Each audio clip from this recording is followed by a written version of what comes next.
Deməli, bir şeyə fikir verdim ki, yəni bu itlərin xislətində də var.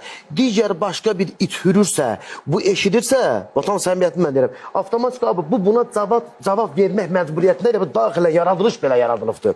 İndi bu qocalıqda çox maraqlı oldu. Gördüm bir dənə itin səsi gəlir balaca, qonşudan ha, bir dənə bellədir. Uzaqdan belə, bu da belə qoca olsa durdu da, qayıt ki, bir dəfə də burada hürüb tutarıb, bunda heç nə qalım. Amma gözə yenə məcburdur, bir tər özünü toparlardı, bir paşaya baxdı, bir mağa baxdı.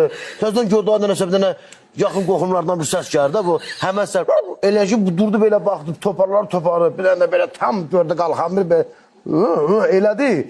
O balaca eşitdi bunu. Onu balaca dirəşi, bax o cavandır, dirəşi. Əbi dirəşmədə bu öyle. Bu yeşə burada qayıtçı, bu dirəşi yeşə qayıtdı belədi. Bax istədi yenə belədi. Ya ölləməyək. Yəni sən çox orada dirəşmə, o orada yenə dirəşir. İndi bu qocalıqda da bu hürüb tutarım ha. Bunu azdır, vallahi azdır. O birisi balaca orada da dağıdır edir yəni ki, dedi ki, yəni mən ölləməyək. Mənim başımı bırak qardaş. İndi fikir edirəm ki, bunun altına